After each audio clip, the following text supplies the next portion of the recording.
संदेश का शीर्षक एक बार फिर पूर्व नियति और झूठी भविष्यवाणी, एक जरूरी अपील। आइए स्क्रीन पर चलते हैं और हम आज सुबह अपना अध्ययन शुरू करेंगे, या आज आप जहां भी हों, हम आज अपना अध्ययन दानियेल की किताब से शुरू करेंगे, खास तौर पर दानियेल अध्याय 2।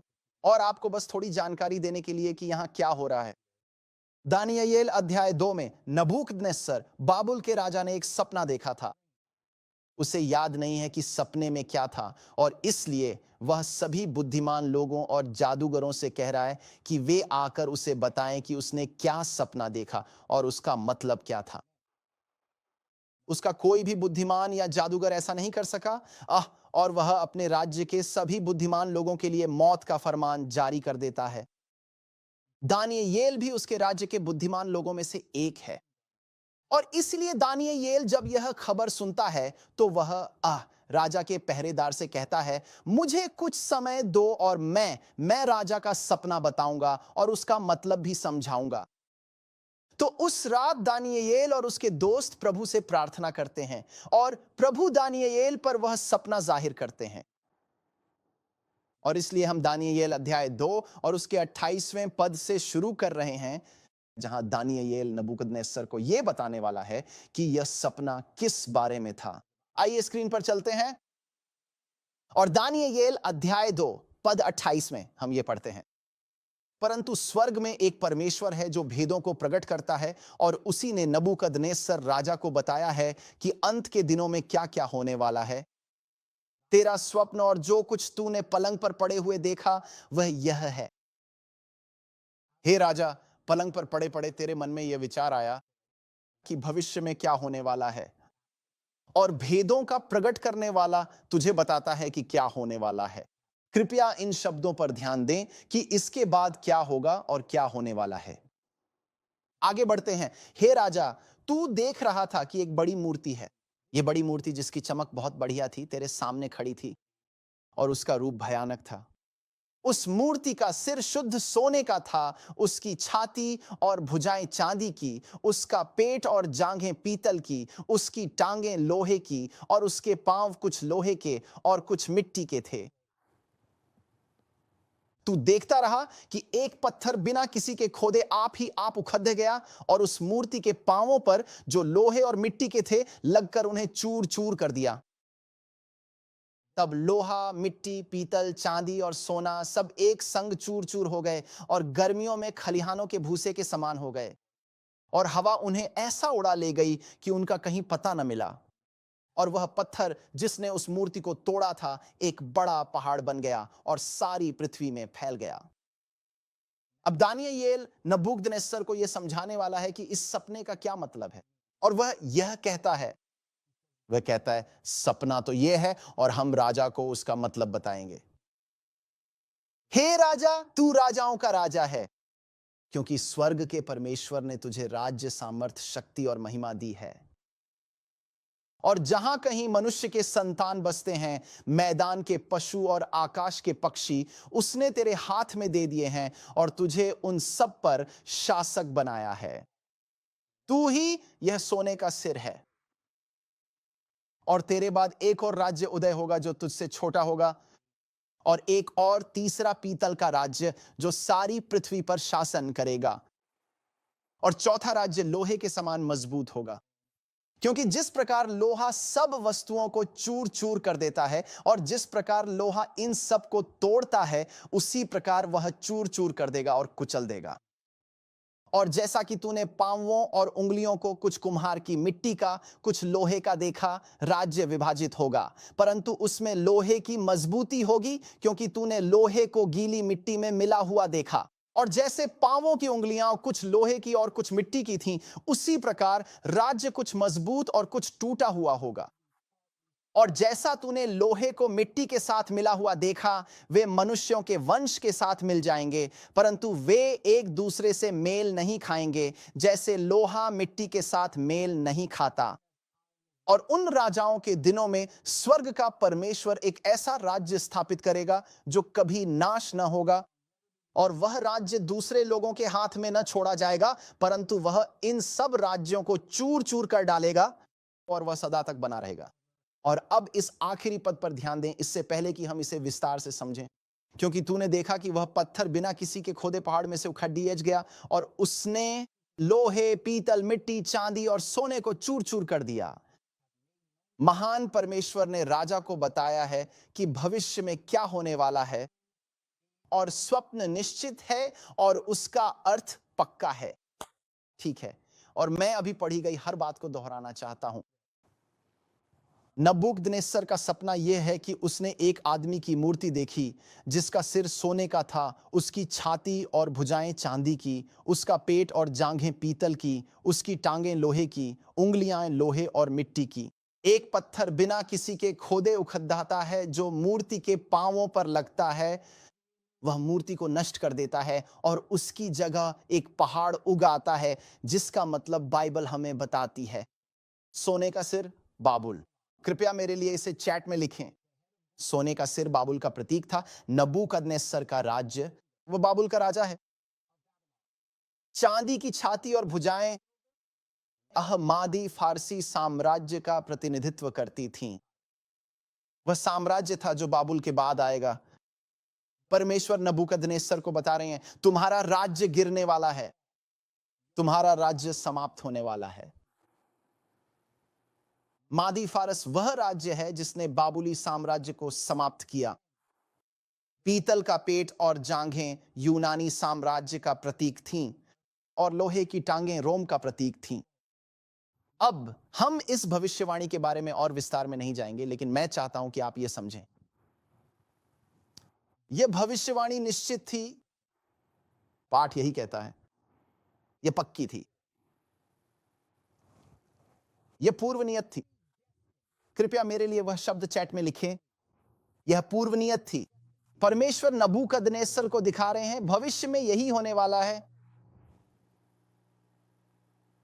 अगर आप सब अब तक मेरे साथ हैं तो चैट में एक लिखें। बहुत सरल बात है। परमेश्वर नबूकदनेस्सर को भविष्य दिखा रहे हैं, वह कह रहे हैं यह निश्चित है, यही होने वाला है।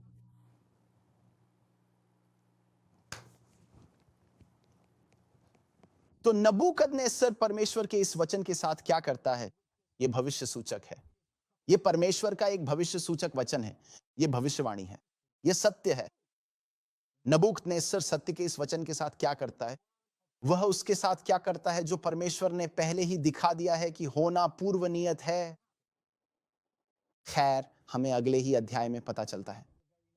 मेरे साथ वापस स्क्रीन पर आई, हम दानियेल अध्याय 3 पद 1 पर जाएंगे। दानियेल अध्याय 3 पद 1। बाइबल यहां स्पष्ट रूप से कहती है कि राजा नबूकदनेस्सर ने सोने, चांदी, पीतल और लोहे जैसी कीमती धातुओं से मिलाकर एक बड़ी और भव्य मूर्ति बनाई थी। नहीं, ऐसा बिल्कुल नहीं है। पाठ में ऐसा कुछ भी नहीं लिखा है। पाठ इस प्रकार का कोई भी विवरण प्रस्तुत नहीं करता है। पाठ कहता है राजा नबूकदनेस्सर ने सोने की एक मूर्ति बनाई, पूरी सोने की, जिसकी ऊंचाई 60 हाथ और चौड़ाई 6 हाथ थी। उसने उसे बाबुल के प्रांत में दूरा के मैदान में स्थापित किया। तब राजा नबूकदनेस्सर ने राजकुमारों, राज्यपालों, सेनापतियों, न्यायाधीशों, खजानचियों, सलाहकारों, शेरिफों और प्रांतों के सभी शासकों को इकट्ठा करने के लिए भेजा, ताकि वे उस मूर्ति के समर्पण में आए जिसे राजा नबूकदनेस्सर ने स्थापित किया था। तो चलिए एक पल के लिए वापस आते हैं और मैं चाहता हूं कि आप ध्यान दें कि नबूकदनेस्सर ने अभी अभी क्या किया है। वह वास्तव में परमेश्वर की पूर्व नियत इच्छा को बदलने का प्रयास कर रहा है। निश्चित रूप से अगर आप सब समझ गए कि मैंने अभी क्या कहा तो चैट में एक लिखें। वह भविष्यवाणी को बदलने का प्रयास कर रहा है। वह उसे बदलने का प्रयास कर रहा है जो परमेश्वर ने पहले ही कह दिया है कि होने वाला है। तो सोने की मूर्ति, सोने का सिर, चांदी की छाती और भुजाएं, पीतल का पेट और जांघें लोहे की टांगों की बजाय वह बदल देता है। वह इस मूर्ति को पूरी तरह से सोने की चीज में बदल देता है, यह दर्शाते हुए नहीं नहीं नहीं नहीं, बाबुल का पतन नहीं होगा, यह हमेशा के लिए राज करेगा। संक्षेप में, नबूकदनेस्सर परमेश्वर की पूर्व नियत इच्छा को बदलने की कोशिश कर रहा था। वह भविष्यवाणी को झूठी भविष्यवाणी में बदलने की कोशिश कर रहा था। यही वह कर रहा था। नबूकदनेस्सर ने जो किया वह यह था कि उसने झूठी भविष्यवाणी की एक तस्वीर पेश की। यह उसकी इच्छा थी, उसकी इच्छा। मैं चाहता हूं कि यह सच हो।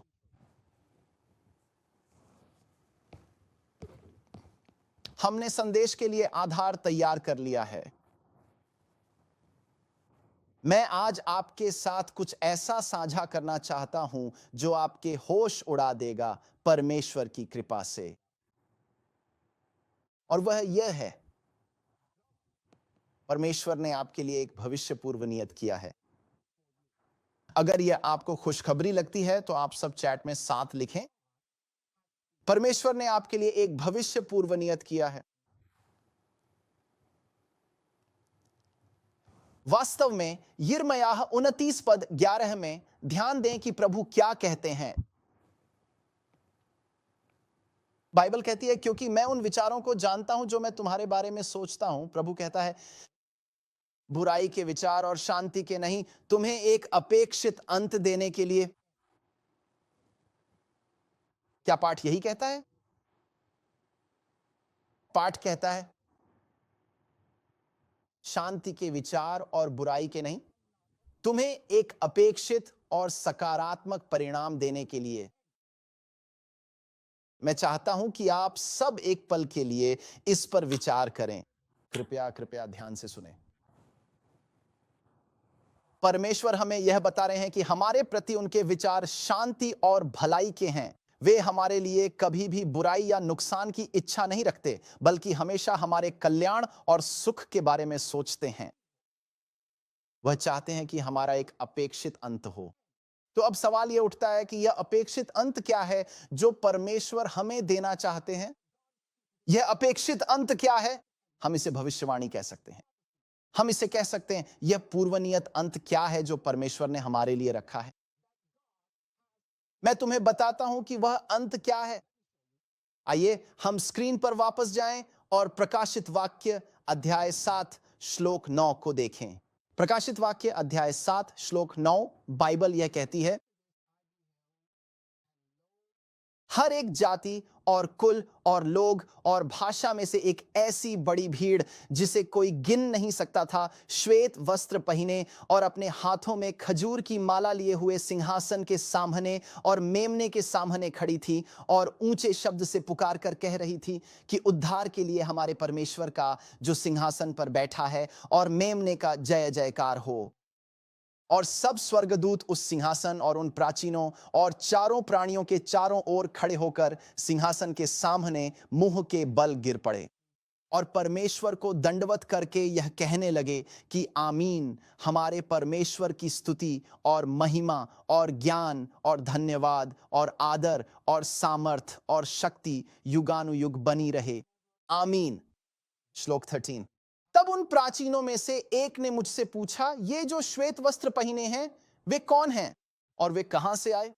मैंने उससे कहा, हे प्रभु, आप तो जानते ही हैं। उसने मुझसे कहा, ये वे हैं जो उस बड़े क्लेश में से निकल कर आए हैं और इन्होंने अपने अपने वस्त्र मेमने के लोहू में धोकर श्वेत किए हैं। इसलिए वे परमेश्वर के सिंहासन के सामने रहते हैं और उसके मंदिर में दिन रात उसकी सेवा करते हैं।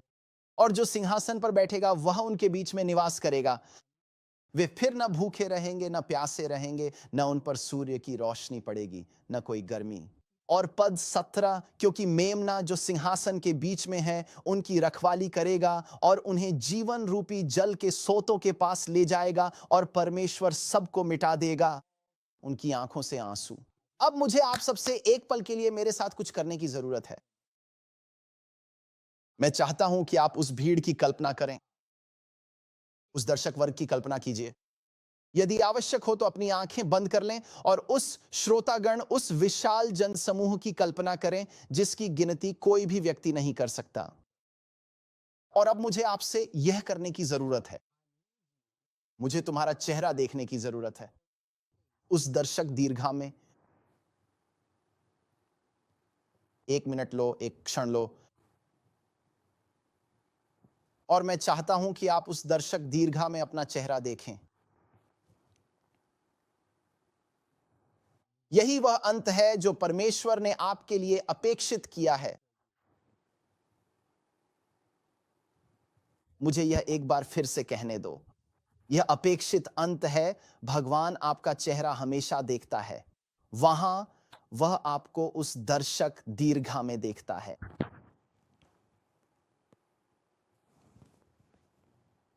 भगवान ने आपको विशेष रूप से आपके जीवन में इसके लिए पूर्वनियत किया है। मैं आपको दिखाता हूं। चलिए स्क्रीन पर वापस चलते हैं। दूसरा पत्रस अध्याय 3 पद 9। प्रभु अपनी प्रतिज्ञा के विषय में देर नहीं करता, जैसी देर कितने लोग समझते हैं, पर तुम्हारे विषय में धीरज धरता है और नहीं चाहता कि कोई कोई कोई कोई कोई नाश हो, पर यह कि सब कोई नाश हो, पर यह कि सब पर यह कि थोड़ा कुछ, पर यह कि ज्यादातर लोग, पर यह कि कई लोग नहीं नहीं, पर यह कि सब मन फिराव करें, यानी कि सभी लोग अपने मन को बदलें, अपने विचारों को बदलें, अपने रास्ते को बदलें। तो कृपया समझिए, जब मैं कहता हूं कि शास्त्र हमें बता रहा है कि परमेश्वर वहां हमारा चेहरा देखते हैं, मेरी बात ध्यान से सुनिए प्रियो, यह भविष्यवाणी है। यह भविष्यवाणी है, यह पूर्व नियत है। परमेश्वर की पूर्व नियत और महान और दिव्य इच्छा यह है कि आप स्वर्ग में हों। हम ये कैसे जानते हैं? क्योंकि वह नहीं चाहता कि कोई नाश हो, पर यह कि सब मन फिराव करें। मेरे साथ ध्यान दीजिए, रोमियो अध्याय 8 पद 29। क्योंकि जिन्हें उसने पहले से जान लिया है, उन्हें पहले से ठहराया भी है कि उसके पुत्र के स्वरूप में हो, ताकि वह बहुत भाइयों में पहिलौठा ठहरे। फिर जिन्हें उसने पहले से ठहराया, उन्हें बुलाया भी, और जिन्हें बुलाया, उन्हें धर्मी भी ठहराया, और जिन्हें धर्मी ठहराया, उन्हें महिमा भी दी। मैं चाहता हूं कि आप समझें कि परमेश्वर ने सबको, हर एक इंसान को अपने पुत्र के स्वरूप में ढलने के लिए पूर्व नियत किया है। प्रियो, यह एक शक्तिशाली विचार है। मैं चाहता हूं कि आप सच में इस पर मनन करें, क्योंकि मैं चाहता हूं कि आप देखें प्रियो कि परमेश्वर ने आपके उद्धार पाने की भविष्यवाणी की है, आपके उद्धार पाने की। दूसरा पत्रस अध्याय 1 पद 10 हमें यह बताता है। दूसरा पत्रस अध्याय 1 पद 10 यह कहता है, इस कारण हे भाइयों, अपने बुलाए जाने और चुन लिए जाने को सिद्ध करने का यत्न करते जाओ, क्योंकि यदि ऐसा करोगे तो कभी भी ठोकर ना खाओगे।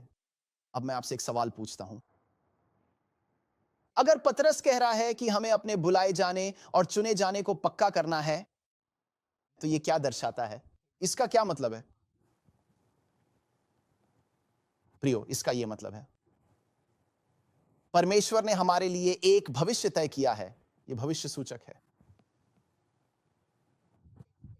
यह पूर्व नियत है, लेकिन यह कुछ ऐसा है जिसे हमें पक्का करना है।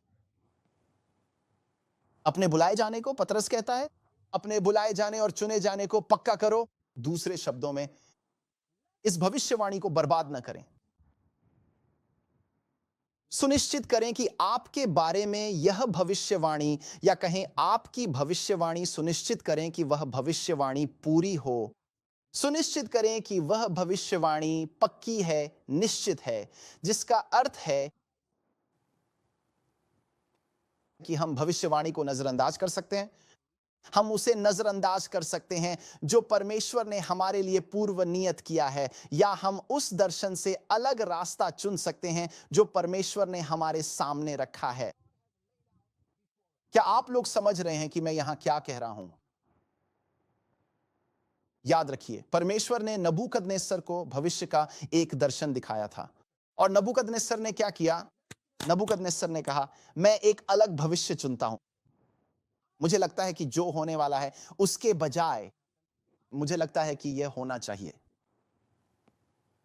और असल में नबूकदनेस्सर ने परमेश्वर की पूर्व नियत इच्छा को लिया, या यूं कहें कि परमेश्वर की पूर्व नियत इच्छा को नजरअंदाज कर दिया।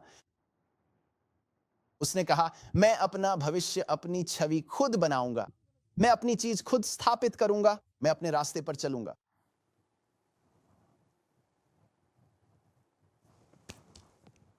हम अपने बुलाए जाने और चुने जाने को कैसे पक्का करें? हम यह कैसे सुनिश्चित करें कि हम परमेश्वर की पूर्व नियत भविष्य सूचक इच्छा पर चल रहे हैं? हम यह कैसे करें? हम अपने बुलाए जाने और चुने जाने को कैसे पक्का करें? मेरे साथ रोमियो अध्याय 4 पद 16 पर ध्यान दीजिए, जो हमें बताता है, यह कहता है, इसलिए यह विश्वास से है कि अनुग्रह के अनुसार हो, ताकि प्रतिज्ञा सब वंश के लिए दृढ़ हो, न केवल उसके लिए जो व्यवस्था वाला है, पर उसके लिए भी जो इब्राहिम के समान विश्वास वाला है, जो हम सब का पिता है। तो यह वचन हमें बताता है कि जिस तरह से हम यह सुनिश्चित करते हैं कि प्रतिज्ञा पक्की है, वह विश्वास से है। क्या आपने अभी यह समझा? विश्वास से ही हम उन प्रतिज्ञाओं को सुनिश्चित करते हैं जो परमेश्वर ने हमें दी हैं। विश्वास क्यों? ऐसा क्यों है कि विश्वास ही वह चीज है जो सुनिश्चित करती है? फिर से सुनिए, मैं आगे पढ़ता हूं। रोमियो 4:17 जैसा लिखा है कि मैंने तुझे बहुत सी जातियों का पिता ठहराया है, उस परमेश्वर के सामने जिस पर उसने विश्वास किया, जो मरे हुओं को जिलाता है और जो बातें नहीं हैं उनका नाम ऐसा लेता है कि मानो वे हैं। वाह! तो परमेश्वर हमें उन चीजों के बारे में बताता है जो होने वाली हैं। वह उन चीजों को बुलाता है जो नहीं है, मानो वे हैं। परमेश्वर कहता है, नहीं, मैंने तुम्हें चुना है, मैंने तुम्हें उद्धार पाने के लिए पूर्व नियत किया है। लेकिन जिस तरह से तुम मेरी उस पूर्व नियत इच्छा को अपने जीवन में पक्का करते हो, वह विश्वास के द्वारा है। विश्वास के द्वारा क्यों? मैं तुम्हें बताता हूं क्यों प्रियो। क्योंकि रोमियो अध्याय 10:17 में वचन पर ध्यान दीजिए, बाइबल कहती है, तो फिर विश्वास सुनने से, और सुनना किससे? सब लोग सुनना किससे? सुनना परमेश्वर के वचन से होता है। विश्वास सुनने से, और सुनना परमेश्वर के वचन से होता है, जिसका अर्थ है, अगर मैं यह सुनिश्चित करने जा रहा हूं कि प्रतिज्ञाएं मेरे लिए निश्चित हैं, तो मुझे परमेश्वर के वचन में चलना होगा। मुझे विश्वास करना होगा कि परमेश्वर का वचन क्या कहता है, भले ही मैं कैसा भी महसूस करूं या सोचूं। विश्वास सुनने से, और सुनना परमेश्वर के वचन से होता है। तो फिर अगर विश्वास ही मेरे बुलाए जाने और चुने जाने को पक्का करता है, तो ऐसा इसलिए है क्योंकि मैं अपना पूरा भरोसा परमेश्वर के वचन में रख रहा हूं। और अब मैं इसे आपके लिए समझाता हूं, कृपया मेरे साथ दूसरा पत्रस अध्याय 1 पद 19 पर ध्यान दीजिए कि बाइबल परमेश्वर के वचन को क्या कहती है। इसे सुनिए। दूसरा पत्रस अध्याय 1 पद 19 बाइबल कहती है, और हमारे पास जो भविष्यवाणी का वचन है, वह इससे दृढ़ ठहरा, और तुम यह अच्छा करते हो कि जो उस पर ध्यान करते हो, यह समझकर कि वह एक दिया है जो अंधियारे स्थान में उस समय तक प्रकाश देता रहता है, जब तक कि पौ न फटे और भोर का तारा तुम्हारे हृदयों में न चमक उठे। प्रियो सुनिए, परमेश्वर का वचन भविष्यवाणी का वचन है। परमेश्वर ने आपके भविष्य को पूर्व नियत किया है। यह भविष्यवाणी है। वह छुड़ाए हुओं की उस भीड़ में आपका चेहरा देखता है। हालांकि हम चुन सकते हैं उसकी पूर्व नियत इच्छा को, जैसे कि किसी भी प्रकार की अस्वीकार करना। इसलिए वह कहता है, अपने बुलाए जाने और चुने जाने को पक्का करो। कैसे? विश्वास रखकर। हमें विश्वास क्यों चाहिए? विश्वास सुनने से आता है, और सुनना परमेश्वर के वचन से। परमेश्वर का वचन क्या है? यह परमेश्वर का एक भविष्य सूचक वचन है। परमेश्वर का भविष्य सूचक वचन क्यों महत्वपूर्ण है? क्योंकि यशायाह अध्याय 42 पद 9 में बाइबल हमें बताती है, देखो, पहली बातें पूरी हो चुकी हैं और मैं नई बातें बताता हूं। उनके होने से पहले मैं तुमको सुनाता हूं। और यूहन्ना 13:19 में, और अब मैं इसके होने से पहले तुम्हें इसलिए बताए देता हूं कि जब हो जाए तो तुम प्रतीति करो कि मैं वही हूं। परमेश्वर हमें बताने की कोशिश कर रहा है, सुनो, मैं वह परमेश्वर हूं जो भविष्य जानता है, और मैं तुम्हारे लिए जो भविष्य रखता हूं उसे जानता हूं, एक आशाजनक अंत, शांति की बातें, बुराई की नहीं। हालांकि मैं चाहता हूं कि तुम मेरे वचन पर भरोसा करो, मैं चाहता हूं कि तुम मेरे दर्शन पर भरोसा करो। मैं चाहता हूं कि तुम मेरे बारे में की गई भविष्यवाणी पर भरोसा करो। मैं चाहता हूं कि तुम तुम्हारे लिए मेरी पूर्व नियत इच्छा पर भरोसा करो। यशायाह 30:21 हमें बताता है, तुम्हारे कान तुम्हारे पीछे से यह वचन सुनेंगे कि मार्ग यही है, इसी पर चलो, जब तुम दाहिनी ओर मुड़ो और जब तुम बाईं ओर मुड़ो। मेरा वचन तुम्हें उस भविष्य में ले जाएगा जो मैंने तुम्हारे लिए ठहराया है। क्या आप सब अब तक मेरे साथ हैं? हम यहां सिर्फ नींव रख रहे हैं। सो अब मैं चाहता हूं कि आप सब एक बात समझें, क्योंकि अगर परमेश्वर की इच्छा यह है कि मनुष्य बचाया जाए और उसका उद्धार हो, तो हम रास्ते से कहां भटक गए। मैं तुम्हें दिखाता हूं। मेरे साथ उत्पत्ति अध्याय 3 पर आइए। उत्पत्ति अध्याय 3। और मैं आपको दिखाने जा रहा हूं कि शैतान एक नई भविष्यवाणी मानव जाति के संबंध में एक वैकल्पिक भविष्यवाणी कैसे पेश करता है। अगर आप समझते हैं कि मेरा क्या मतलब है जब मैं एक वैकल्पिक भविष्यवाणी, भविष्य की एक वैकल्पिक तस्वीर कहता हूं, तो चैट में एक लिखिए। एक वैकल्पिक और एक वैकल्पिक, वैकल्पिक तथ्य, एक वैकल्पिक वास्तविकता। वह बाग में हव्वा के पास आता है, वह सर्प, और उत्पत्ति 3:1 में लिखा है, अब सर्प भूमि के सब बनेले पशुओं में जिन्हें यहोवा परमेश्वर ने बनाया था धूर्त था। और उसने स्त्री से कहा, क्या सच है कि परमेश्वर ने कहा, तुम इस बारी के किसी पेड़ का फल न खाना? और स्त्री ने सर्प से कहा, हम बारी के पेड़ों के फल खा सकते हैं, पर जो पेड़ बारी के बीच में है उसके फल के विषय में परमेश्वर ने कहा है कि न तो तुम उसे खाना और न उसे छूना, नहीं तो मर जाओगे। और सर्प ने स्त्री से कहा, सुनो, ये तुम्हारे लिए असली भविष्य नहीं है।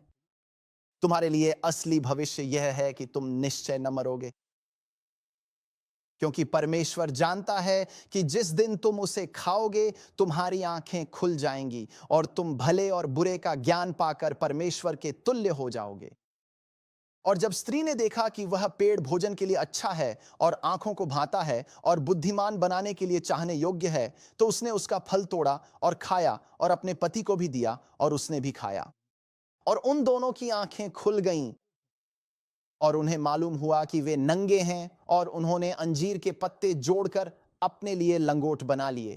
मैं चाहता हूं कि आप सब देखें प्रियो, कि शैतान यहां जो करता है वह यह है कि वह उन्हें एक वैकल्पिक दर्शन प्रदान करता है। वह कहता है, तुम्हारी आंखें थोड़ी देर के लिए खुल जाएंगी और तुम देखोगे, तुम कुछ ऐसा देखोगे जो परमेश्वर ने तुम्हें बताया था उससे अलग है।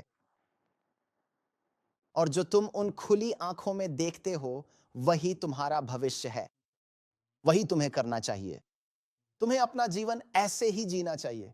और इसलिए शैतान जो करता है वह यह है कि वह उनके भविष्य की एक झूठी भविष्यवाणी प्रस्तुत करता है। और प्रियो, मैं तुम्हें आज बताता हूं, हम में से कई लोग अपने भविष्य की एक झूठी भविष्यवाणी में जी रहे हैं। हम में से कई कई लोग, चाहे तुम परमेश्वर के लोग हो, चाहे तुमने परमेश्वर की सेवा करने का दावा किया हो, या तुम परमेश्वर की सेवा बिल्कुल नहीं कर रहे हो, कई लोग भविष्य की एक झूठी भविष्यवाणी में जी रहे हैं। और उस झूठी भविष्यवाणी में तुम अपने जीवन के लिए परमेश्वर की पूर्व नियत इच्छा को अस्वीकार कर रहे हो। तुम झूठी भविष्यवाणी को स्वीकार कर रहे हो। और अब सुनो प्रियो, जब आप सब ने शीर्षक सुना झूठी भविष्यवाणी, तो आपने सोचा, ओह, वह हमें प्रकाशित वाक्य की पुस्तक के बारे में कुछ बताने जा रहा है। या तुम जानते हो, उन झूठी भविष्यवाणियों में से एक जो शायद कई लोगों द्वारा सिखाई जा रही है। प्रियो, जो मैं आज तुम्हारे साथ साझा कर रहा हूं वह झूठी भविष्यवाणी इस बारे में है कि हम अपना जीवन कैसे जीते हैं। झूठी भविष्यवाणी इस बारे में है कि हम प्रभु के साथ कैसे चल रहे हैं, या प्रभु के बाहर भी। हम में से कई प्रियो हमारे भविष्य के संबंध में एक झूठी भविष्यवाणी में जी रहे हैं।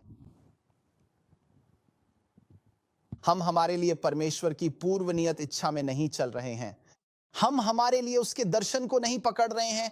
हम उस अपेक्षित अंत को नहीं पकड़ रहे हैं जो उसने हमारे लिए रखा है। और हम में से कुछ के लिए यह जानबूझकर है, और हम में से कुछ के लिए हम ये भी नहीं समझते कि हम झूठी भविष्यवाणी में जी रहे हैं। और जो तुम आज देखोगे वह परमेश्वर के प्रति तुम्हारे दृष्टिकोण को बदल देगा। तुम कहोगे, ओह यार, काश मुझे यह पहले पता होता। लेकिन तुम इसे आज परमेश्वर के अनुग्रह से जानने वाले हो। देखो प्रियो, यहोशू यहोशू अध्याय 24 आयत 15 में यहां यहोशू ने जो कहा है, यहोशू ने कहा, और यदि तुम यहोवा की सेवा करना बुरा समझते हो तो आज चुन लो कि तुम किसकी सेवा करोगे। चाहे उन देवताओं की जिनकी तुम्हारे पुरखा सेवा करते थे जो बाढ़ के उस पार थे, या एमोरियों के देवताओं की जिनके देश में तुम रहते हो, परंतु मैं और मेरा घराना तो यहोवा ही की सेवा करेंगे। फिर से व्यवस्था विवरण 30:19 बाइबल कहती है, मैं आज तुम्हारे विरुद्ध स्वर्ग और पृथ्वी को साक्षी बनाता हूं कि मैंने तुम्हारे सामने जीवन और मृत्यु, आशीष और श्राप रखा है। और फिर ध्यान दो कि यह क्या कहता है, इसलिए जीवन को चुन लो ताकि तुम और तुम्हारा वंश दोनों जीवित रहें। मैं चाहता हूं कि तुम समझो कि यहां तक कि कई तथाकथित मसीही भी झूठी भविष्यवाणी में जी रहे हैं। कई तथाकथित मसीही झूठी भविष्यवाणी में जी रहे हैं क्योंकि वे उस इच्छा, उस पूर्व नियत इच्छा में नहीं जी रहे हैं जो परमेश्वर ने उनके लिए रखी है। और मैं आज तुम्हारे साथ 3 बातें साझा करना चाहता हूं। इस संदेश में 3 बातें जो झूठी हैं, परमेश्वर के इस झूठी भविष्यवाणी के संदर्भ में, भविष्य के इस झूठे दर्शन के संदर्भ में मैं तुमसे परमेश्वर के चरित्र की झूठी भविष्यवाणी के बारे में बात करना चाहता हूं। मैं तुमसे परमेश्वर की आत्मा की झूठी भविष्यवाणी के बारे में बात करना चाहता हूं, और मैं तुमसे परमेश्वर की व्यवस्था की झूठी भविष्यवाणियों के बारे में बात करना चाहता हूं। क्या तुम सब मेरे साथ हो? परमेश्वर का चरित्र, परमेश्वर की आत्मा और परमेश्वर की व्यवस्था। चलो परमेश्वर के चरित्र से शुरू करते हैं। देखो, पहली बात जो मैं तुम्हारे साथ परमेश्वर के चरित्र की झूठी भविष्यवाणी के बारे में साझा करना चाहता हूं प्रियो, जो हमारे भाग्य को प्रभावित करती है, जो प्रभावित करती है कि हम परमेश्वर को कैसे देखते हैं, वह यह है कि केवल कुछ ही लोग उद्धार पाने के लिए पूर्व नियत हैं। केवल कुछ ही लोग उद्धार पाने के लिए पूर्व नियत हैं। यह एक लोकप्रिय शिक्षा है, पूर्व नियति की शिक्षा, लेकिन यह एक ऐसी शिक्षा है जो अक्सर गलत तरीके से सिखाई जाती है। परमेश्वर ने कुछ को उद्धार पाने के लिए और कुछ को नाश होने के लिए पूर्व नियत किया है। नहीं नहीं नहीं प्रियो, यह सच नहीं है। और हम जानते हैं कि यह सच नहीं है क्योंकि यूहन्ना 3:16 में बाइबल कहती है, क्योंकि परमेश्वर ने कुछ लोगों से ऐसा प्रेम किया, क्योंकि क्षमा करें, परमेश्वर ने कुछ से प्रेम किया। नहीं नहीं नहीं नहीं नहीं, क्योंकि परमेश्वर ने जगत के सभी लोगों से सच्चे और गहरे प्रेम के साथ ऐसा प्रेम किया कि उसने अपना एकलौता पुत्र दे दिया, ताकि जो कोई उस पर विश्वास करे वह नाश न हो परंतु अनंत जीवन पाए। क्योंकि परमेश्वर ने अपने पुत्र को जगत में इसलिए नहीं भेजा कि जगत पर दंड की आज्ञा दे, परंतु इसलिए कि जगत उसके द्वारा उद्धार पाए। क्या तुम सब समझ रहे हो? क्या तुम समझे कि हमने अभी क्या पढ़ा है? परमेश्वर के चरित्र के बारे में झूठी भविष्यवाणी जिस पर कई नेक इरादे वाले मसीही भी विश्वास करते हैं, वह यह है कि परमेश्वर ने कुछ को उद्धार पाने के लिए और कुछ को नाश होने के लिए नियुक्त किया है। नहीं नहीं नहीं नहीं प्रियो, परमेश्वर ने यह ठहराया कि हर कोई पश्चाताप करे कि सभी का उद्धार हो। समस्या यह है कि कई लोग परमेश्वर की पूर्व नियत इच्छा को अनदेखा करना चुनते हैं।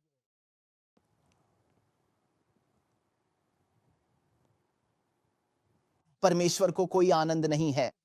मेरे साथ देखो, यहेजकेल 18 आयत 31, अपने सब अपराधों को जिनके द्वारा तुमने मेरे विरुद्ध अपराध किया है अपने पास से दूर करो और अपने लिए एक नया मन और एक नई आत्मा बना लो। क्योंकि हे इस्राएल के घराने, तुम क्यों मरोगे? क्योंकि प्रभु यहोवा की यह वाणी है कि मैं मरने वाले के मरने से प्रसन्न नहीं होता, इसलिए फिरो और जीवित रहो। मैं चाहता हूं कि तुम सब समझो प्रियो कि परमेश्वर को दुष्टों की मृत्यु में कोई आनंद नहीं है। वह अपनी सनक में कुछ लोगों को नाश होने के लिए और दूसरों को उद्धार पाने के लिए नियुक्त नहीं कर रहा है। नहीं नहीं नहीं नहीं नहीं, हमारे परमेश्वर ऐसे नहीं है। और परमेश्वर की ऐसी तस्वीर रखने से हम वास्तव में उसके चरित्र की झूठी तस्वीर रखते हैं। ऐसे में हम सोच सकते हैं मुझे नाश के लिए चुना गया है तो उद्धार पाने की कोशिश का कोई मतलब नहीं, या मुझे उद्धार के लिए चुना गया है, परमेश्वर ने ऐसा ही तय किया है, तो फर्क नहीं पड़ता मैं क्या करता हूं, मैं पहले से ही उद्धार पा चुका हूं। तो मैं झूठ बोल सकता हूं, चोरी कर सकता हूं, कुछ भी कर सकता हूं, क्योंकि मैं पहले से ही उद्धार पा चुका हूं। और प्रियो, ये दोनों ही बातें विनाश के मार्ग की ओर ले जा रही हैं। पूर्व नियति का यह झूठा विचार, जहां परमेश्वर कुछ को उद्धार पाने के लिए और कुछ को नाश होने के लिए अलग रखता है, आह आह आह, भले ही उन्होंने कुछ किया हो या न किया हो, यह परमेश्वर के चरित्र को पूरी तरह से गलत तरीके से प्रस्तुत कर रहा है। दूसरा दूसरा मुझे तुमसे आत्मा के संबंध में झूठी भविष्यवाणी के बारे में बात करनी है। और प्रियो, मैं चाहता हूं कि तुम सब इसके लिए बैठ जाओ, क्योंकि तुम्हें पता चलने वाला है कि हम में से कई लोग रोज झूठी भविष्यवाणी में चलते हैं। सुनो सुनो सुनो, इफिसियों अध्याय 1 आयत 10 और 11 के अनुसार बाइबल कहती है कि समयों की परिपूर्णता के प्रबंध में वह मसीह में सब कुछ जो स्वर्ग में है और जो पृथ्वी पर है उसी में इकट्ठा करे। उसी में जिसमें हमने एक विरासत प्राप्त की है, क्या होकर तुम सब उसकी इच्छा के अनुसार, जो अपनी इच्छा के मत के अनुसार सब कुछ करता है, उसके उद्देश्य के अनुसार पूर्व नियत होकर। आगे पढ़ते हैं कि हम उसकी महिमा की स्तुति का कारण बने, जिन्होंने पहले मसीह पर भरोसा किया, जिसमें तुमने भी भरोसा किया जब तुमने सत्य का वचन, अपने उद्धार का सुसमाचार सुना, जिसमें विश्वास करने के बाद तुम पर प्रतिज्ञा की उस पवित्र आत्मा की मुहर लग गई, जो हमारी विरासत का बयाना है, जब तक कि मोल ली हुई संपत्ति का छुटकारा न हो जाए, उसकी महिमा की स्तुति के लिए। यह पाठ हमें क्या बता रहा है? यह पाठ हमें बता रहा है कि परमेश्वर उन लोगों को आत्मा देने का वादा करता है जो हमारे लिए उसकी पूर्व नियत इच्छा को स्वीकार करते हैं। तो अगर मैंने मसीह को अपने उद्धारकर्ता के रूप में स्वीकार कर लिया है, तो वह कहता है ठीक है, अब मैं तुम्हें आत्मा दूंगा। हमारे ध्यान का केंद्र आत्मा है, ठीक है। हम इस पर ध्यान नहीं दे रहे हैं कि ठीक है, क्या तुमने मसीह को स्वीकार किया है या नहीं। हम इस पर ध्यान नहीं दे रहे हैं, ठीक है, तुमने कहा कि तुमने मसीह को स्वीकार कर लिया है, और मसीह कहता है मैं तुम्हें अपनी आत्मा दूंगा। बाइबल हमें बताती है परमेश्वर अपनी आत्मा उन सब पर उंडेलने जा रहा है। लेकिन प्रियो, आत्मा में एक पूर्व नियत भविष्य है हर आत्मा पाने वाले के लिए। सुनो सुनो, बाइबल क्या कहती है। यहेजकेल 36 आयत 26 यह कहता है, मैं तुम्हें एक नया हृदय भी दूंगा और तुम्हारे भीतर एक नई आत्मा रखूंगा, और मैं तुम्हारे शरीर से पथरीले हृदय को निकाल दूंगा और मैं तुम्हें मांस का हृदय दूंगा। तो मैं आपसे एक सवाल पूछता हूं, अगर परमेश्वर की पूर्व नियत इच्छा तुम्हें आत्मा देना है, तो हम जानते हैं कि जो लोग परमेश्वर की पूर्व नियत इच्छा को स्वीकार करते हैं, वे आत्मा में चलेंगे।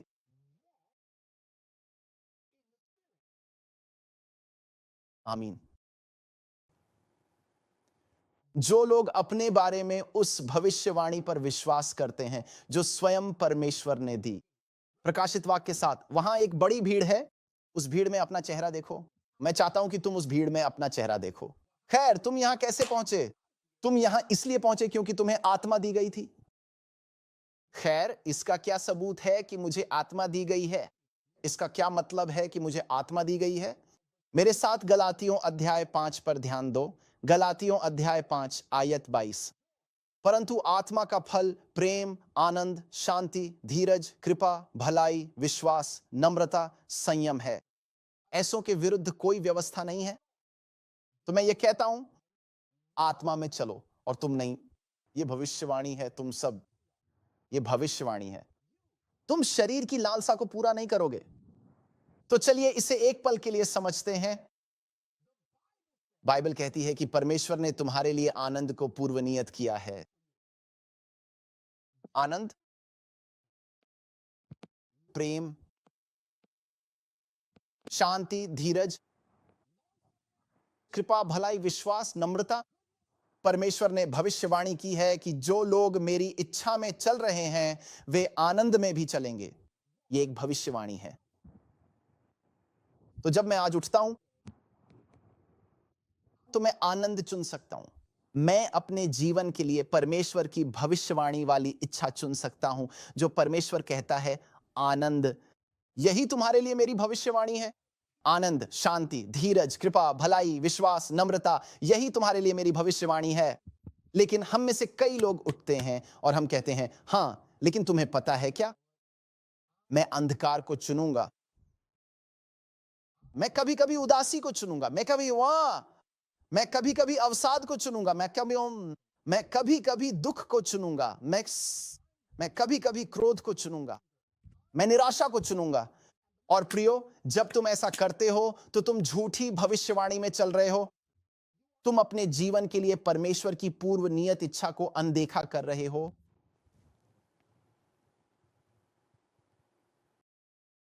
मुझे खुशी महसूस नहीं होती, मुझे आनंद महसूस नहीं होता। परमेश्वर कहता है, मैं नहीं चाहता कि तुम अपनी भावनाओं पर भरोसा करो। मैं चाहता हूं कि तुम परमेश्वर के वचन को जैसा लिखा है वैसा ही लो और आनंद में चलो। ठीक है, मैं आज खुश हूं। तुम खुश क्यों हो? तुम्हारे चारों ओर सब कुछ गड़बड़ हो रहा है, इससे कोई फर्क नहीं पड़ता। मेरे पास वह शांति है जो समझ से परे है। प्रियो, आज मेरे पास तुम्हारे लिए एक सवाल है। क्या तुम दिन ब दिन उठते हो और अपने जीवन के लिए परमेश्वर की भविष्यवाणी वाली पूर्व नियत इच्छा में चलते हो, या तुम झूठी भविष्यवाणी में चल रहे हो? मैं चाहता हूं कि तुम सब समझो प्रियो कि शैतान चाहता है कि तुम झूठी भविष्यवाणी में जियो। वह चाहता है कि तुम न तो आनंद में, न शांति में, न प्रेम में, न नम्रता में, न भलाई में, न विश्वास में चलो। वह चाहता है कि तुम संदेह और भय और परेशानी और क्रोध और निराशा में चलो। वह चाहता है कि तुम एक झूठी भविष्यवाणी, एक झूठे दर्शन में चलो। और इसलिए वह तुमसे कहेगा, सुनो, कल कल तुम यह होगे। तुम इसे बदल नहीं सकते। तुम हमेशा यही रहोगे। तुम हमेशा दुखी रहोगे। तुम हमेशा निराश रहोगे। तुम हमेशा एक्स, वाई और जेड रहोगे। और परमेश्वर कह रहा है, उसे एक तरफ रख दो। मैंने तुम्हें वह छवि दिखाई है जो तुम मुझ में हो। उस छवि को नबूकदनेस्सर की तरह एक तरफ मत फेंको और अपनी खुद की छवि बनाकर कहो, मैं इसके साथ जाऊंगा, मैं इसे चुनूंगा। नहीं नहीं नहीं नहीं प्रियो, झूठी भविष्यवाणी में मत चलो। अपनी ही जलाई हुई चिंगारियों में परमेश्वर के वचन पर भरोसा करो। तो अगर परमेश्वर का वचन कहता है, मैं आज तुम्हें आनंद दे रहा हूं, तो आज आनंदित हो।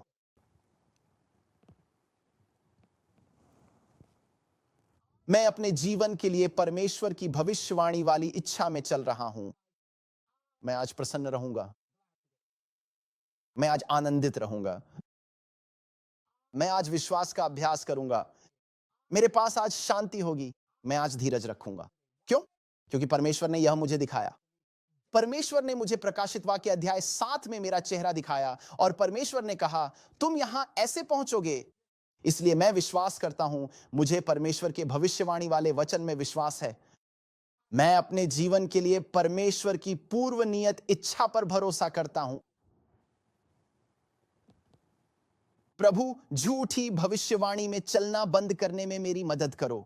हर बार जब हम गुस्सा होते हैं प्रियो, हर बार जब हम परमेश्वर की इच्छा से बाहर निकलते हैं, तो हम झूठी भविष्यवाणी में चल रहे होते हैं। हम उस भाग्य के बजाय एक और भाग्य चुन रहे हैं जिसे परमेश्वर ने हमारे लिए पूर्व नियत किया है। और क्योंकि उसने इसे हमारे लिए पूर्व नियत किया है, इसका मतलब यह नहीं कि वह इसे हम पर थोपता है। वो कहता है, चुनो। आज के दिन तुम चुन लो कि भविष्य के इन संस्करणों में से तुम किस में चलना चाहते हो। तो अब मैं तुमसे परमेश्वर की व्यवस्था की झूठी भविष्यवाणी के बारे में बात करता हूं। देखो प्रियो, न केवल हमें बताया गया है कि जब आत्मा हमारे भीतर होती है तो परमेश्वर भविष्यवाणी करता है कि हम आनंदित होंगे, हमें शांति मिलेगी, हम धीरजवंत होंगे। वह इसकी भविष्यवाणी करता है। वह यह भी कहता है, मेरे साथ यहेजकेल 36 आयत 27 पर ध्यान दो, और मैं अपनी आत्मा तुम्हारे भीतर रखूंगा और तुम्हें अपनी विधियों पर चलाऊंगा और तुम मेरे नियमों को मानोगे और उन पर चलोगे। वाह! तो तुम्हारा मतलब है कि परमेश्वर ने भविष्यवाणी की कि मैं उसके नियमों को मानूंगा और उन पर चलूंगा। परमेश्वर ने भविष्यवाणी की कि मैं उसकी विधियों पर चलूंगा और उन्हें पूरा करूंगा। हाँ, उसने की। और उसने इस बारे में 10 भविष्यवाणियां दी। चलो भी सब लोग, चलो मेरे साथ देखो, मेरे साथ स्क्रीन पर आओ, मेरे साथ निर्गमन की पुस्तक अध्याय 20 में ध्यान दो। इस पहली भविष्यवाणी पर ध्यान दो। ये एक भविष्यवाणी है दोस्तों, ये एक भविष्यवाणी है। तू ऐसा ना करना। देखो, तुम सब इसे एक आज्ञा के रूप में देखते हो। ओह, हम नहीं कर सकते। नहीं नहीं नहीं, परमेश्वर कहता है जब तुम मेरी आत्मा को ग्रहण करते हो तो तुम मेरे सामने किसी और ईश्वर को नहीं मानोगे। तुम ऐसा करना बंद कर दोगे। ये तुम्हारे लिए अब कोई मुद्दा नहीं रहेगा। यह भविष्यवाणी है। जब तुम मुझे अपने हृदय में ग्रहण करते हो, जब मेरी आत्मा तुम्हें दी जाती है, तो पूर्व नियत भविष्यवाणी, जो पूर्व नियत इच्छा मेरे पास तुम्हारे लिए है, वह यह है कि तुम मेरे सामने किसी और ईश्वर को नहीं मानोगे। चलो स्क्रीन पर वापस चलते हैं। यह कैसा है? निर्गमन 20 आयत 4।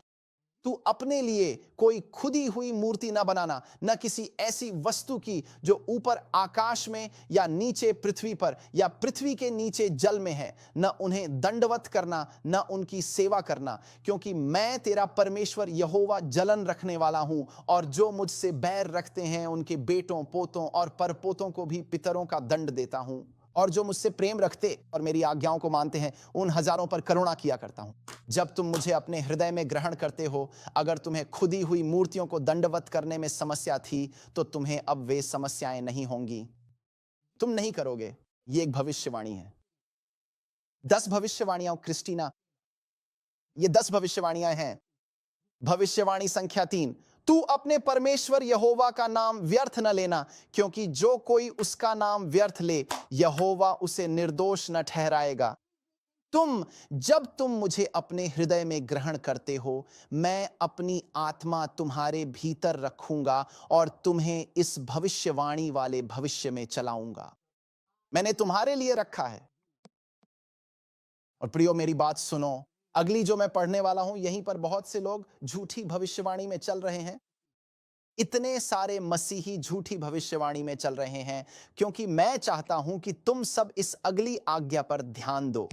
विश्राम दिन को पवित्र मानने के लिए स्मरण रखना। बाइबल कहती है 6 दिन तो तू परिश्रम करके अपना सब काम काज करना, परंतु 7वां दिन तेरे परमेश्वर यहोवा के लिए विश्राम दिन है। उसमें न तो तू किसी भांति का काम काज करना, और न तेरा बेटा, न तेरी बेटी, न तेरा दास, न तेरी दासी, न तेरे पशु, और न कोई परदेशी जो तेरे फाटकों के भीतर हो। क्योंकि 6 दिन में यहोवा ने आकाश, पृथ्वी, समुद्र और उनमें सब कुछ बनाया, और 7वें दिन विश्राम किया। इसलिए यहोवा ने विश्राम दिन को आशीष दी और पवित्र ठहराया। अब आप कह रहे हैं, अच्छा, यहां कहां लिखा है कि यह भविष्यवाणी है? कृपया मुझे तुम्हें दिखाने दो, क्योंकि बहुत से मसीही मानते हैं ओह, परमेश्वर की व्यवस्था समाप्त कर दी गई है। प्रियो, वह झूठी भविष्यवाणी है। वह झूठी भविष्यवाणी है। यह परमेश्वर की पूर्व नियत इच्छा को अस्वीकार करना है, क्योंकि परमेश्वर कहता है जो मेरे पीछे चलते हैं वे अब वे काम नहीं करेंगे जो वे एक बार करते थे जब वे दुनिया में थे। वे अब मेरा नाम व्यर्थ नहीं लेंगे। वे अब दूसरे देवताओं की पूजा नहीं करेंगे। वे अब खुदी हुई मूर्तियों की पूजा नहीं करेंगे, और वे सप्त को पवित्र रखने के लिए याद रखेंगे। क्या यह एक भविष्यवाणी है? कृपया मुझे तुम्हें दिखाने दो, क्योंकि यशायाह अध्याय 56 आयत 4 में बाइबल यह कहती है, क्योंकि यहोवा उन खोजों से यूं कहता है जो मेरे विश्राम दिनों को मानते हैं। अब याद रखो, पुराने नियम में, मुझे इसे एक पल के लिए समझाने दो, ठीक है? पुराने नियम में परमेश्वर की व्यवस्था का पालन करने के लिए, जैसा कि पुराने नियम में लिखा है, तुम्हारा खतना होना जरूरी था। और इसीलिए अगर तुम एक खोजा थे तो तुम्हारा खतना नहीं हो सकता। खैर, परमेश्वर यहां उस खोजे से कह रहा है जिसका खतना नहीं हो सकता था, जिसका अर्थ है कि वह एक ऐसे समय की भविष्यवाणी कर रहा है जहां खतना समाप्त कर दिया जाएगा, लेकिन व्यक्ति फिर भी सप्त का पालन कर सकता है। तो चलो आगे पढ़ते हैं। क्योंकि यहोवा उन खोजों से यूं कहता है जो मेरे विश्राम दिनों को मानते हैं और उन बातों को चुनते हैं जो मुझे भाती हैं। और मेरी वाचा को थामे रहते हैं। ये सुनो, मैं अपने भवन में और अपनी शहर पनाह के भीतर उन्हें एक ऐसा स्थान और नाम दूंगा जो बेटों या बेटियों से भी उत्तम होगा। मैं उन्हें एक अनंत नाम दूंगा जो कभी मिटाया नहीं जाएगा। ये देखो, और परदेशियों के पुत्र भी अन्य जाति। यही तो पाठ कह रहा है, तुम सब अन्य जाति जो यहोवा से जुड़ जाते हैं ताकि उसकी सेवा करें और यहोवा के नाम से प्रेम करें, उसके सेवक बने। हर कोई जो सप्त को अपवित्र होने से बचाता है और मेरी वाचा को थामे रहता है। वही नई वाचा है, क्योंकि हम यहां परदेशियों की बात कर रहे हैं जिन्हें आमंत्रित नहीं किया गया है। यहां परदेशी, परदेशियों के पुत्र अन्य जाति, उन्हें भी मैं अपने पवित्र पर्वत पर लाऊंगा और अपने प्रार्थना के भवन में उन्हें आनंदित करूंगा। उनके होम बलि और मेल बलि मेरी वेदी पर ग्रहण किए जाएंगे, क्योंकि मेरा भवन सब जातियों के लिए प्रार्थना का घर कहलाएगा। परमेश्वर अपने प्रार्थना के घर में कितने लोगों को चाहता है? सब लोगों को। परमेश्वर कितने लोगों को चाहता है कि वे सप्त का पालन करें? सब लोगों को। प्रभु यहोवा जो इस्राएल के निकाले हुओं को इकट्ठा करता है, कहता है, मैं उनके अलावा औरों को भी इकट्ठा करूंगा जो इकट्ठे किए गए हैं। इस्राएल के बाहर के और लोग, वे कौन हैं? अन्य जाति। प्रियो, मेरी बात ध्यान से सुनो, मेरी बात ध्यान से सुनो। परमेश्वर ने इस भविष्यवाणी को बाइबल में सभी लोगों के लिए रखा है, सब लोगों के लिए। और फिर भी हमारे पास बहुत से लोग हैं जो कह रहे हैं कि या तो परमेश्वर की व्यवस्था समाप्त कर दी गई है या विशेष रूप से सप्त को समाप्त कर दिया गया है। प्रियो, वह झूठी भविष्यवाणी है, क्योंकि अगर वे जो कह रहे हैं वह सच है तो यह यशायाह 56 को झूठी भविष्यवाणी बना देता है। यह परमेश्वर को एक झूठा भविष्यद्वक्ता बना देता है। अगर परमेश्वर ने कहा कि अन्य जाति मेरे शब्द का पालन करेंगे और मेरा घर सब लोगों के लिए प्रार्थना का घर कहलाएगा, जिसका अर्थ है कि वह चाहता है कि सब लोग शब्द का पालन करें। अगर यह सच है प्रियो, अगर यह सच नहीं है तो परमेश्वर एक झूठा भविष्यद्वक्ता है। यीशु एक झूठा भविष्यद्वक्ता है। यशायाह एक झूठा भविष्यद्वक्ता है और परमेश्वर ने झूठ बोला है। चलो आगे बढ़ते हैं। निर्गमन अध्याय 20 आयत 12। तू अपने पिता और माता का आदर कर, जिससे देश में तेरे दिन बढ़े, जो परमेश्वर यहोवा तुझे देता है। जो मुझे ग्रहण करते हैं वे अपने माता पिता का आदर करना सीखेंगे। यह एक वादा है, यह एक भविष्यवाणी है। यह जरूरी नहीं कि एक आज्ञा हो, यह एक वादा है। यह इस बात का सबूत है कि तुमने मेरी आत्मा को पाया है। तू हत्या न करना। हां, यह एक भविष्यवाणी है, यह एक भविष्यवाणी है। तुम हत्या नहीं करोगे। जब तुम मुझे अपने हृदय में स्वीकार करते हो तो तुम हत्या नहीं करोगे, तुम व्यभिचार नहीं करोगे, तुम चोरी नहीं करोगे। यह निर्गमन 20 आयत 15 है। तो तुम व्यभिचार नहीं करोगे, निर्गमन 20 आयत 14। तुम चोरी नहीं करोगे, निर्गमन 20 आयत 15। तुम अपने पड़ोसी के विरुद्ध झूठी साक्षी नहीं दोगे।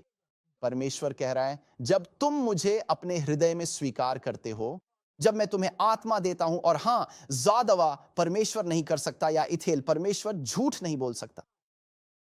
परमेश्वर झूठ नहीं बोल सकता। और इसलिए वह कह रहा है, जब तुम मुझे अपने हृदय में स्वीकार करते हो, अपने हृदय में ये बातें तुम्हारे हृदय का हिस्सा बनने लगेंगी।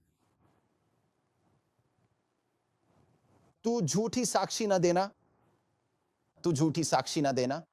सुनो सब लोग, इफिसियों 2:10 हमें यह बताता है, क्योंकि हम उसकी कारीगरी हैं और मसीह यीशु में उन भले कामों के लिए सृजे गए हैं जिन्हें परमेश्वर ने पहले से हमारे करने के लिए तैयार किया। वाह वाह वाह। एक मिनट रुको, क्या तुम्हारा मतलब है कि परमेश्वर ने पहले ही ठहरा दिया है? परमेश्वर ने मुझे भले कामों में चलने के लिए पहले से ठहरा दिया है। हां, यह एक भविष्यवाणी है। हर दिन जब मैं उठता हूं, मैं परमेश्वर की भविष्यवाणी चुन सकता हूं, मैं उसके वचन पर विश्वास कर सकता हूं, मैं विश्वास में चल सकता हूं और कह सकता हूं ठीक है, परमेश्वर ने वादा किया है, यह उसकी भविष्यवाणी है, मैं इसमें चलूंगा। या मैं कह सकता हूं दस हां, पर तुम जानते हो मैं तो जैसा हूं वैसा ही हूं।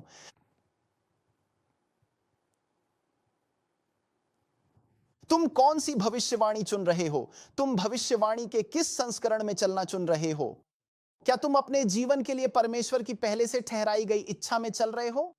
उसने तुम्हारे लिए भले कामों को पहले से ठहरा दिया है कि तुम उनमें चलो। उसने इसे पहले ही तैयार कर दिया है और तुम्हें बस उसमें चलना है।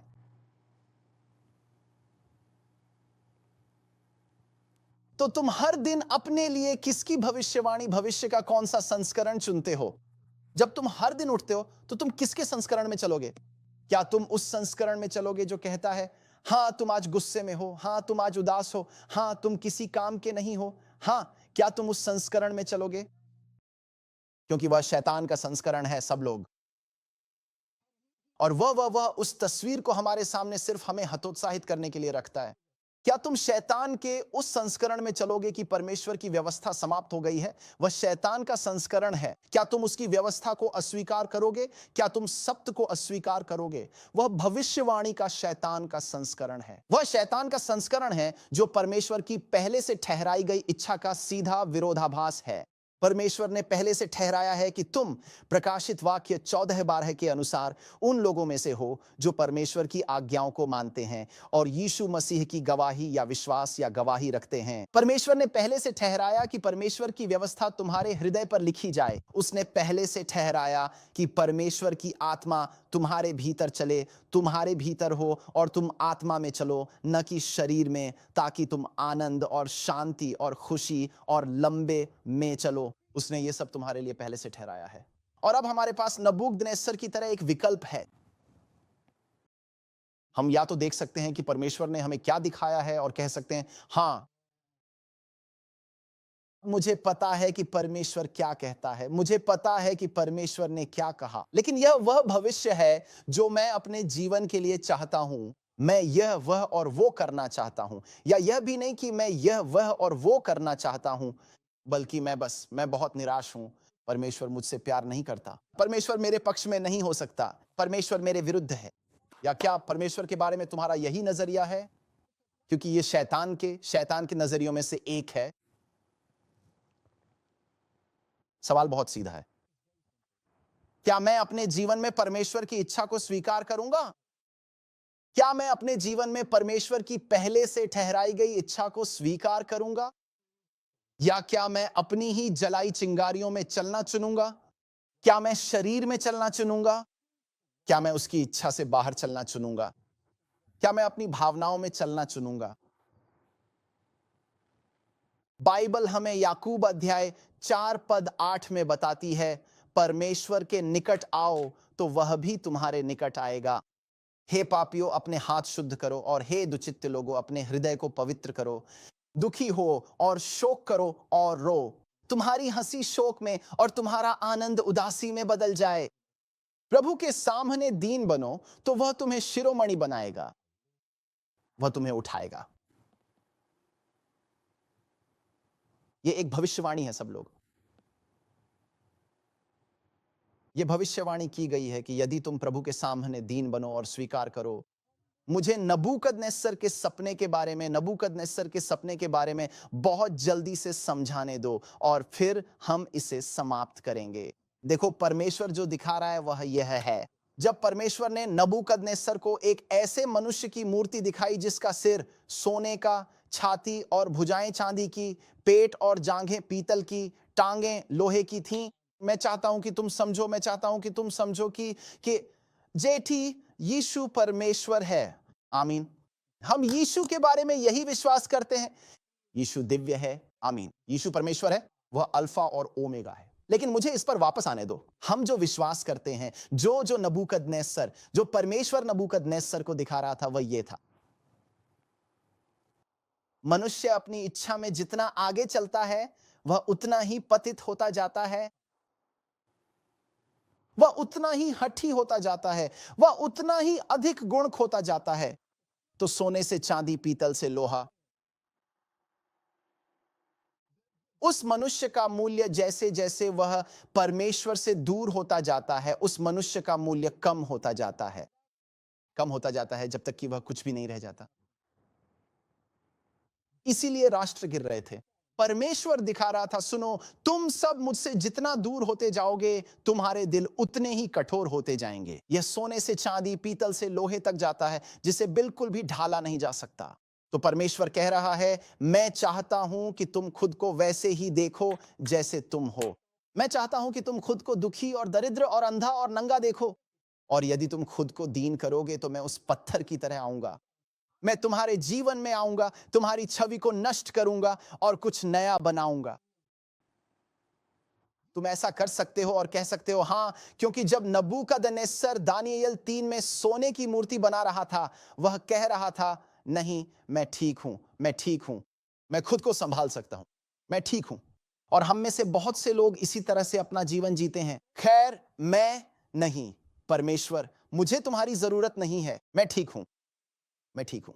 यह महसूस किए बिना कि हम परमेश्वर के बिना जितना आगे बढ़ते हैं, जितना अधिक उसकी आज्ञा नहीं मानते, जितना अधिक आत्मा में नहीं बल्कि शरीर में चलते हैं, यहां तक कि उसकी सेवा करने का दावा करते हुए भी जितना अधिक उसकी व्यवस्था को अस्वीकार करते हैं, हम उतने ही बुरे और शारीरिक होते जाते हैं। इसलिए परमेश्वर कहता है, सुनो, यदि तुम यह स्वीकार कर लो कि तुम में कोई अच्छी बात नहीं है, खुद को दीन करो। यह एक भविष्यवाणी है। यदि तुम खुद को दीन करोगे तो मैं तुम्हें ऊपर उठाऊंगा। यह एक भविष्यवाणी है। यह परमेश्वर की पहले से ठहराई गई इच्छा है कि तुम खुद को दीन करो और फिर वह तुम्हें ऊपर उठाएगा, तुम्हें स्वर्ग में उस सिंहासन तक ऊपर उठाएगा। लेकिन अगर हम कहते हैं, मैं ठीक हूं, मुझे परमेश्वर की व्यवस्था का पालन नहीं करना है, नहीं, सब तो खत्म हुआ, मैं ठीक हूं, नहीं, मैं ठीक हूं, मैंने अपने मन में यीशु को स्वीकार किया है, इसलिए मैं ठीक हूं, मैं बच गया हूं, मुझे बचाने के लिए पहले से चुना गया, इसलिए मुझे ये वह वो करने की जरूरत नहीं, कोई, मैं ठीक हूं, तो तुम अपनी ही कल्पना की, अपनी ही जलाई चिंगारियों में चल रहे हो। प्रियो, परमेश्वर हमें बुला रहा है, वह हमें दीन होने के लिए बुला रहा है, वह हमें यह महसूस करने के लिए बुला रहा है कि उसकी इच्छा यह नहीं है कि हम खो जाएं, बल्कि यह है कि हम बचाए जाएं। हम में से हर एक, मैं चाहता हूं कि तुम उस राज्य में अपना चेहरा देखो, और अगर तुम अपेक्षित अंत देख सकते हो तो तुम्हें बस यह सवाल पूछना है, खैर, मैं वहां कैसे पहुंचूं? और परमेश्वर कहता है, यहां तुम ऐसे पहुंचोगे, तुम खुद को दीन करो। तुम जानते हो, तुम जानते हो, तुम सीखते हो कि मैं ही वह हूं जो तुम्हें छुड़ाता है। तुम सीखते हो कि मैं ही वह हूं जो तुम्हें बचाता है। तुम सीखते हो कि मैं अपनी आत्मा तुम्हारे भीतर डालूंगा, और तुम सीखते हो कि तुम्हारे भीतर की वह आत्मा तुम्हें मेरे वचन में, मेरी व्यवस्था में चलने के लिए प्रेरित करेगी। अगर तुम मुझसे प्रेम करते हो, बाइबल कहती है, तो तुम मेरी आज्ञाओं का पालन करोगे। और इसीलिए प्रकाशित वाक्य की पुस्तक इस बात के साथ समाप्त होती है, प्रियो, ये कहती है, धन्य हैं वे जो उसकी आज्ञाओं का पालन करते हैं, ताकि उन्हें जीवन के पेड़ का अधिकार मिले। प्रियो, आज की अपील यह है कि तुम अब परमेश्वर की व्यवस्था के बारे में झूठी भविष्यवाणियों में, परमेश्वर की आत्मा के बारे में झूठी भविष्यवाणी में, परमेश्वर के चरित्र के बारे में झूठी भविष्यवाणी में न चलो।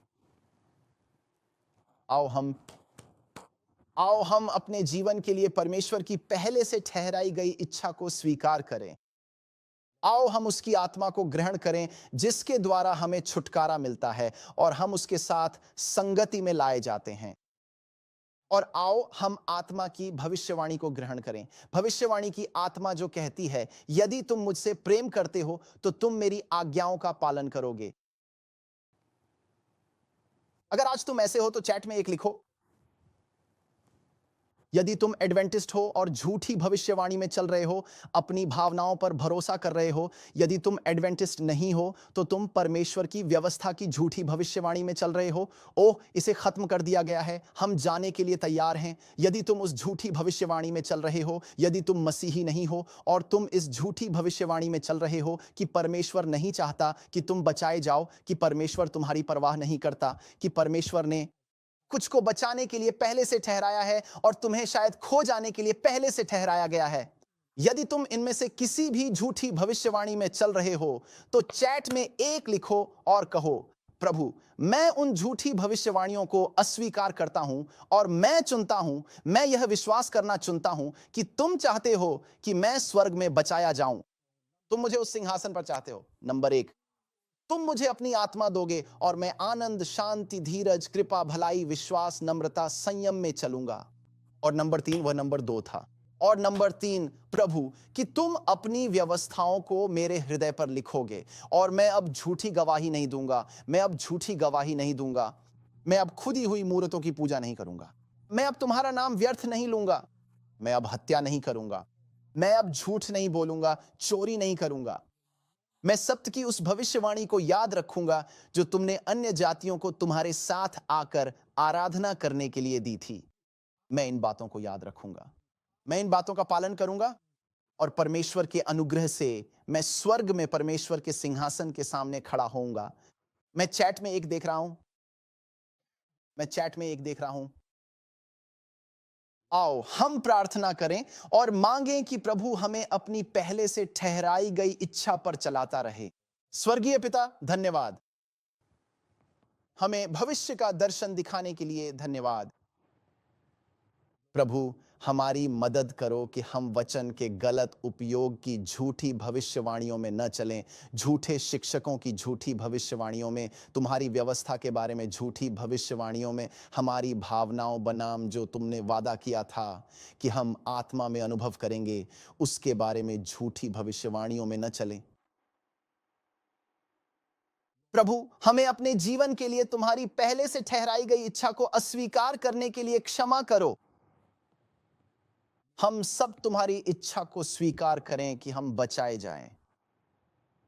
और यद्यपि हम जानते हैं कि सब इसे स्वीकार नहीं करेंगे, प्रभु, हम आपका धन्यवाद करते हैं कि आप नहीं चाहते कि कोई भी नाश हो बल्कि सब मन फिराए। प्रभु, इस प्रार्थना को सुनने के लिए धन्यवाद। प्रभु, हमें वह दर्शन देने के लिए धन्यवाद जिसे हम सबको देखने की जरूरत है और उस दर्शन में चलने, उस भविष्यवाणी पर चलने में हमारी मदद करने के लिए धन्यवाद। इस प्रार्थना को सुनने और उसका उत्तर देने के लिए धन्यवाद, क्योंकि हम इसे यीशु के नाम में मांगते हैं। आमीन और आमीन।